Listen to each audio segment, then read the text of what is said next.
The coffee had gone cold hours ago, but Nathan Hartley continued nursing the ceramic mug as he stared at the quarterly budget report glowing on his laptop screen.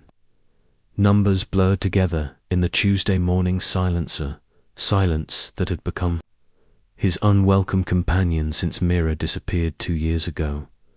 The sharp trill of his cell phone shattered the quiet. Nathan's hand jerked, coffee sloshing dangerously close to the keyboard. The caller ID showed a Pittsburgh area code he didn't recognize. Nathan Hartley. Mr. Hartley, this is Detective Patricia Walsh with the Pittsburgh Police Department. The woman's voice carried a professional edge that immediately set his nerves on fire. I need to speak with you about your daughter's case. Nathan's world tilted. In 2 years, the calls about Mira had dwindled to nothing. The case had gone cold. Investigators had moved on to fresher tragedies. What about it? His voice came out rougher than intended. Did you find her? Is she, sir? I think it would be best if we discussed this in person. Can you come to the station? We've had a development. Just tell me. Detective Walsh paused. This morning, a maintenance crew working in the sewer system near the Allegheny River made a discovery. They found items we believe belonged to your daughter. The room seemed to spin.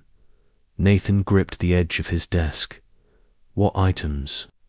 A wheelchair, Mr. Hartley. A pediatric wheelchair with an oxygen tank still attached. The serial numbers matched the equipment listed in your daughter's hospital records. Nathan closed his eyes, and suddenly he was back in that hospital room 2 years ago. Chapter 2. The Memory Head. Risen at 5:30 a.m., like always. Nicole had worked a double shift and was sleeping hard beside him. He'd showered quietly, dressed in the dark, and driven to UPMC Children's Hospital, planning to spend an hour with Mira before his morning meetings. The elevator ride to the pediatric ward had been routine. He'd nodded to the night nurse. She was reading a magazine, looked tired. Down the hall to room 314, the one with butterfly stickers Mira had insisted on putting on the door. He'd pushed it open, already smiling, ready to see his daughter's face light up when she saw him.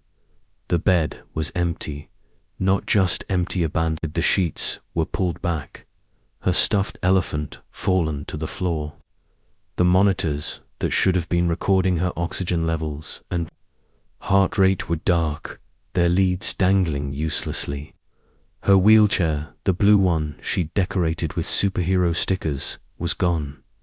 For a moment, he'd stood frozen in the doorway, his mind refusing to process what he was seeing. Maybe they'd taken her for tests. Maybe she was in the bathroom with a nurse. Maybe ... But the growing commotion in the hallway, the sudden convergence of security and staff, the frantic checking of other rooms, all of it confirmed what that empty bed was telling him. Mira was gone. Chapter 3. The Evidence, Mr. Hartley. Are you still there? Detective Walsh's voice pulled him back to the present. The wheelchair, he managed. You're sure it's hers? The serial numbers match, and there are personal modifications that align with what you reported. The superhero stickers, specifically. She paused. Sir, I need you to understand. The wheelchair was found in a section of the sewer system that connects to several storm drains. Our forensics team is examining it now. Nathan's mind raced. The sewers. Why would Mira's wheelchair be in the sewers? How long has it been there? That's what's unusual. The maintenance crew chief has been working these tunnels for 15 years. He says based on the condition and sediment patterns, the wheelchair couldn't have been there more than a few weeks, maybe a couple months at most. It appears to have washed in during the heavy rains last month. But she disappeared 2 years ago. Yes, sir. That's one of the things we need to discuss. The evidence suggests the wheelchair was disposed of recently, dumped somewhere upstream and carried through the system by stormwater. The implication hit Nathan like a physical blow. Someone had kept Mira's wheelchair for 2 years, then suddenly decided to get rid of it, which meant ... I need to call my wife, he said, already standing, looking for his keys. We'll be there as soon as possible. Chapter 4. The examination. The Pittsburgh Police Department's evidence room smelled of industrial disinfectant, trying to mask something worse. Nathan stood beside Nicole, their hands intertwined, as Detective Walsh led them past rows of metal shelving to a cleared examination area, under harsh fluorescent lights. On a blue tarp spread across a steel table sat Mira's wheelchair. Nathan's breath caught. Even caked with sewage and sediment, he recognized it immediately. The blue frame was dulled with grime, but patches of the original color showed through. The oxygen tank, still secured to the back, was tarnished but intact, and there, barely visible under a layer of dried mud, were the remnants of superhero stickers: Spider-Man's red mask, Captain America's shield, Wonder Woman's golden lasso. "Oh God," Nicole whispered beside him, her grip on his hand tightening painfully. Detective Walsh stood on the opposite side of the table, her expression carefully neutral. "I know this is difficult. Can you confirm this is your daughter's wheelchair?" Nathan nodded, not trusting his voice. He reached toward it, then stopped, looking at the detective for permission. "You can touch it," she said. "We've already processed it for evidence." His fingers found one of the stickers' Batman symbol, partially scraped away but still recognizable. Mira had placed it there herself, insisting on decorating her chariot, as she'd called it. She'd been so proud of how it looked. The maintenance crew found it lodged against a grate about 2 miles into the tunnel system, Detective Walsh explained, based on the debris patterns and watermarks. "Our forensics team estimates it washed in during the heavy storms last month. But here's what's significant: look at the overall condition." Nathan forced himself to examine it more clinically. Despite the sewage coating, the wheelchair's frame showed minimal rust. The fabric seat, while stained, wasn't rotted through. The oxygen tank's valve mechanism, though dirty, appeared relatively intact. "It hasn't been in water for 2 years, Nicole said, voicing what they were all thinking. She was using her nurse's voice, analytical, detached, the tone she adopted when dealing with difficult cases at work. "Exactly," Detective Walsh said. "If this had been in the system since your daughter's disappearance, we'd expect to see significant deterioration. Instead, what we're looking at is equipment that's been stored somewhere dry for an extended period, then recently discarded. Someone kept it," Nathan said.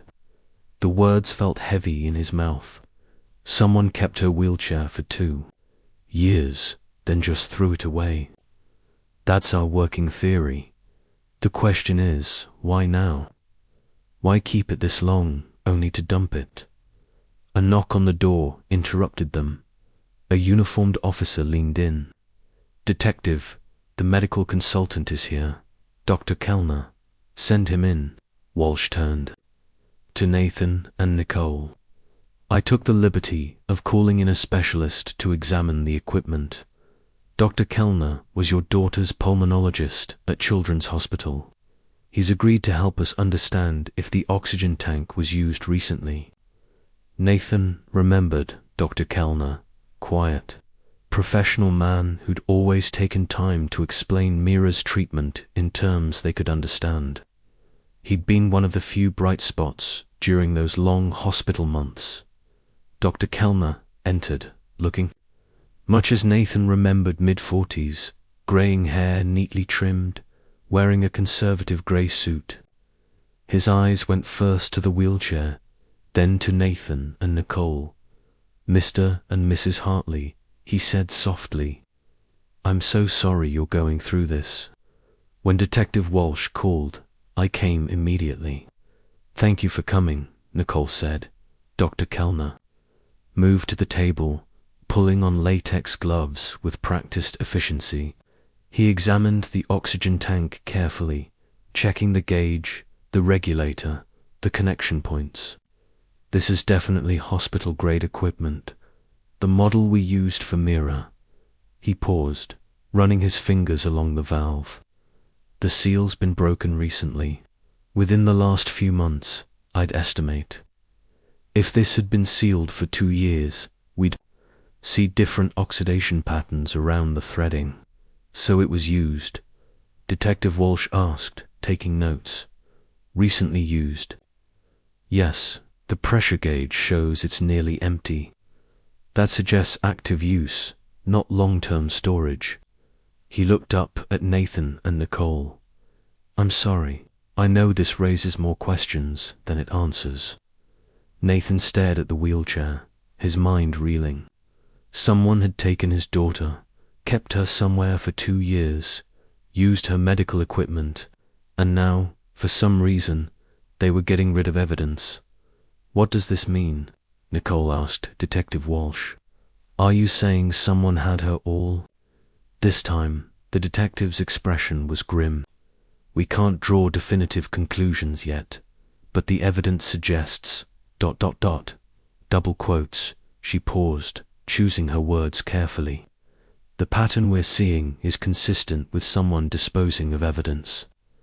Often perpetrators do this when they're preparing to relocate, or when the victim is no longer alive, Nathan finished.